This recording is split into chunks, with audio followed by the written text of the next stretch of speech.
Good morning. I'm so glad to be with you today. This is Thursday morning, and I hope today is a great day for you. Well, it is a little cooler today. I guess we could say winter has dropped in on us today. When I left the house, it was pretty chilly, and so I'm glad to be in a warm place, I can tell you. But the one thing about winter that we know here in Tennessee, at least, it's not going to last too long. So that's good. And we're looking forward to the springtime. Uh, before Christmas in November, the end toward even before Thanksgiving, we had a little cold snap. And one of our men was standing at the door. And as I came in, and we hadn't even got the good fall yet. And it turned chilly. And he opened the door for me and he said, "Boy, Pastor, I can't wait for spring." Well, that's rushing things a little bit, but I know the feeling. But I hope today is a good day for you, and perhaps the Lord will do something for us that will help us. We're going to be talking about today the real thing. And so I hope that you'll stay with us. It's interesting in life and in almost every area of life, there are times when somebody will say something and then they will add this to it. I'm telling you, this is the real deal, or this is the real thing. There are a lot of people who have a particular hamburger place, for instance, that they really like. And to them, this is the only one. Now, I will tell you, for years, I had a favorite hamburger place that it was my favorite. I mean, I seriously, I thought there's not one better than this one. And I hadn't had one of those hamburgers in years. And I went back to the place and I thought, I'm going to try one of those. I haven't had one in such a long time. And when I got it, it wasn't the same. Somebody had changed the formula. And I said to myself, this is not the real deal. And many times in life, that's what we find, isn't it? Something happens, things change, manufacturers change, owners change, things happen, and it's not the same. It's just not real. But sometimes you go back and you say, this is exactly what I remembered. It's the real deal. Well, today we're going to be talking about that in a spiritual sense. And we're going to look at John chapter 1, and we're going to find a character by the name of Nathaniel. And Nathaniel is going to authenticate the claim that was made by Philip. Philip is going to say, this is the real deal. And Nathaniel is going to say, after he sees and hears, this is the real deal. And so I hope you'll stay with us as we do that. Our text will be found in John chapter 1, verses 43 through 49. So you stay with us. I read a story that I thought kind of goes with that. It's a little on the long side, but you'll understand it, fitting this idea of the real thing. There was a man who was well known for his salesmanship. And one day he was on his way to work and he noticed a young boy on the side of the road that had a little puppy in a box and trying to sell that puppy. Well, the salesman thought, I'm going to help him. So he pulled up to where the little boy was and he said, "Son, are you trying to sell that dog?" He said, "Yes, sir, I am." He said, "Do you really want to sell the dog?" He said, "Yes, sir, I do. I really want to." He said, "Well, let me tell you," he said, you gotta change the way you're presenting him." And the little boy said, "Well, sir, I don't know what you mean." He said, "Okay." He said, "Let me tell you. Take him home, clean him up, make him look as nice as you can. Put him in something nice that looks like it's a nice thing, not a cardboard box, but You got to display him nice. And he said, and then put a big price on him. Well, the next day, the man came by, and sure enough, there was that little boy out there with that dog. I mean, he had him fixed up. He had a collar on him, everything. And it said, puppy for sale, $5,000. Oh, man, the salesman thought, good grief, I've really done it now. He'll never sell that dog for $5,000. He said, when I come back tonight, he said, I'm going to stop and talk to that little boy and see if I can help him. Well, when he came back that night, the little boy was walking down the road and he didn't have his dog. He said, son, he said, what happened to your puppy? He said, I sold him. He said, you sold that puppy for $5,000? He said, yes, sir. He said, I'm amazed. He said, how did you sell him for $5,000? He said, well, I didn't really sell him for $5,000. He said, I traded him for two $2,500 cats. Well, sometimes things are not what they seem to be. And that little boy thought he had a really expensive dog. And then somebody came along that did to him what he was trying to do to them. And neither one of them got the real thing. I want you to think with me today in John chapter 1. If you remember the story, Jesus was walking and he found Philip. And Jesus said to Philip, follow me. Now, Philip was of Bethsaida, the city of Andrew and Peter. Philip findeth Nathanael, and he saith unto him, we have found him, of whom Moses and the law and the prophets did write, Jesus of Nazareth, the son of Joseph. Now, I want you to notice what he said. This one phrase. Philip said to Nathanael, we have found him. We found the real one, the one that Moses spoke about in the law and in the prophets. We see it's Jesus. He is the one. And Nathanael looked at Philip and he said, can there any good thing come out of Nazareth? Philip said, come and see. Check it out. So Jesus saw Nathanael coming to him, and he saith of him, behold, an Israelite indeed, in whom is no guile. Nathanael saith unto him, whence knowest thou me? How do you know me? From where do you know me? I don't think I've ever met you. That's what he's saying.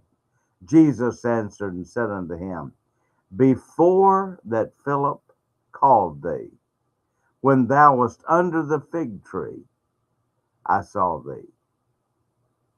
Nathanael answered and saith unto him, Rabbi, Master, thou art the Son of God. Thou art the King of Israel. You know what Nathanael just did? He agreed with Philip. When Philip went to Nathanael, his statement was, we have found him. After some time of question, Nathanael finally says to Jesus, Rabbi, thou art the Son of God. In other words, he's saying, you are the one that Philip described to me. You are the one that Moses said would come. You're the one that was spoken of in the prophets, the King of Israel who would come. You are the Son of God, the virgin-born one promised in Isaiah 7:14, the King promised in Isaiah chapter 9 when he said, and of his kingdom there shall be no end. You are the one. You're the one. Not you're one of them. You're the one, the only one. Some years ago, I went into the home of a man and began to share with him the gospel. After some time, he said to me, I have tried all that and it doesn't work. His response was his own testimony that he had not found the real thing. He was trying religion, but he had never trusted Jesus. Christianity is real because Christ is real. Living a life in tune with Him is the real thing. There's a television show that is interesting to me. In fact, a couple of years ago, Francis and I went out to Arizona, and then we went to Nevada, and we went to Las Vegas. We went out there not for any shows or anything like that, but we were told that there were some beautiful canyons not far from Las Vegas. So we went there, and while we were there, we had a really great time of visiting a couple of good churches. One of them, we happened to be there at an anniversary time for the pastor. He was celebrating his 40th anniversary. The other one was a church that a man had just started not long before we got there. And we had a great time with both of those churches. But also, while we were there was a business in Las Vegas that I wanted to go to because I had watched the television show about it several times. It was a show entitled Pawn Stars. And people would bring something in to pawn it that they thought was of value. And the show really was not about the everyday life in a pawn store, but rather when people would bring in these high dollar things and something very rare. Sometimes that rarity would be a coin. Sometimes it would be a guitar played by somebody famous. Sometimes it would be an old weapon, anything like that. And they would bring these things in, and often the owners of the pawn store, the shop, they would say, I'm not real sure about this, but I want to bring in an expert who knows all about it. Do you mind if we bring in an expert? And the person will say, no, you go right ahead, bring them in. And what do the experts do? They come in and they check. They're looking for a couple of things. Number one, is it old since it's valuable? Second thing is, and more importantly, is it real? Is it the genuine thing? Sometimes, like on a weapon, they will look to see if all of the serial numbers match. If the serial numbers don't match, then you know that that gun has been put together separately. It's not genuine in its entirety. Sometimes they will look at things and say, uh, this is a forgery. Somebody duplicated this. But sometimes they will look at it and they will say, this is the real deal. On one particular show that I saw, there was a guy trying to sell, I believe it was a guitar he had, and he made a statement. He said it belonged to, and it was a famous singer of the day, band guy. And he said he used this guitar on stage. Well, they said, do you mind if we bring in, a guy said, he says, I have a buddy and he knows these things. Would you mind if I brought him in? He said, no, bring him in. Well, the person they brought in was the guy who supposedly had owned the guitar and played the guitar. And he comes in. Well, the guy who owned it couldn't believe it. He says, my goodness. So the guy comes in. And the owner of the pawn shop looks at him and he says, he told me that this is so and so and so and so. And the guy picked it up and he said, this is and he described what the guitar was, told him about what it was, all the details on it. And the owner said, well, my question is it real? And the guy looked at him and he said, yes. He said, that's mine. He said, I played this guitar right here. And then he said, well, what do you think it's worth? And the man looked and he said, I don't know what it's worth. He said, but I'll tell you what, I'll give you for it. And the owner of the pawn shop said, it's real, you know. And the guy who had it, it was confirmed. The point of that story is simply this. Sometimes it's the real deal. Sometimes somebody's trying to sell you something that isn't real. Paintings, old paintings are tested to be sure they are the original. But did you know that sometimes even the experts are fooled? Anything old is questioned for its authenticity. However, when Jesus came to Nathanael, Nathanael's number one question to Philip was this: can any good thing come out of Nazareth? What was he saying? That would be like saying some area of our country that was not a good area. And you might say, man, I never heard of any good thing coming out of there. That place is horrible. But yet, when Jesus met Nathanael, he looked at Nathanael and he said, behold, an Israelite in whom is no guile. Nathanael looked at Jesus and he just had this question for him: how do you know me? How do you know what's in my heart? Because that's what Jesus was talking about. He said, I know you, Nathanael.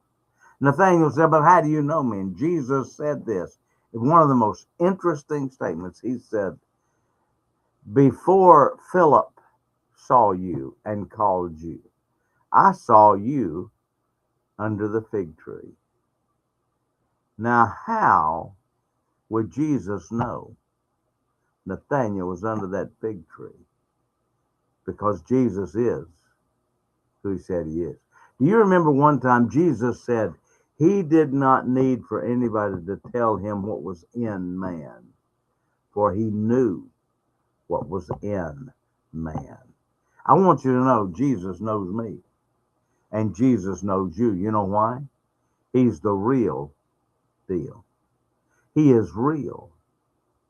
When Nathanael came to that one line and he said to Jesus, thou art the Son of God. You're the promised one. You're God in the flesh. Then he said, thou art the King of Israel. You're the Son of David. That's the promised one. All of the real Jews knew that one day David's greater son was going to come and restore the kingdom of David and sit on the throne of his father David. And Nathanael said, you are the real deal. A songwriter wrote, my God is real. Yes, he's real. But the little chorus says, my Lord is real. Yes, real to me. My Lord is real. Yes, real to me. My soul demands reality. My precious Lord is real to me. I want to ask you a question. What's the difference about having a real Savior, a real Lord? I'll tell you the difference. The difference is the real Lord, who is our friend, will never leave us nor forsake us. The real Lord is the same yesterday, today, and forever. The real Lord keeps his promise. The real Lord answers when we call. The real Lord is with us. And he gives us, he supplies. He is the friend that sticketh closer than the brother. He's real. I'm glad that we have the real deal. David said about the armament of Saul, I can't take this. I have not proved them. The Lord said to the Jews in Malachi, prove me now. And I want you to know that our Savior has been proven true by all who are willing to trust him and prove him in their lives. He's real. Thou art the Christ, the Son of the living God, the King of Israel. God bless you for listening today. Hope you'll join with us in the morning right here, 8:30. God bless you today.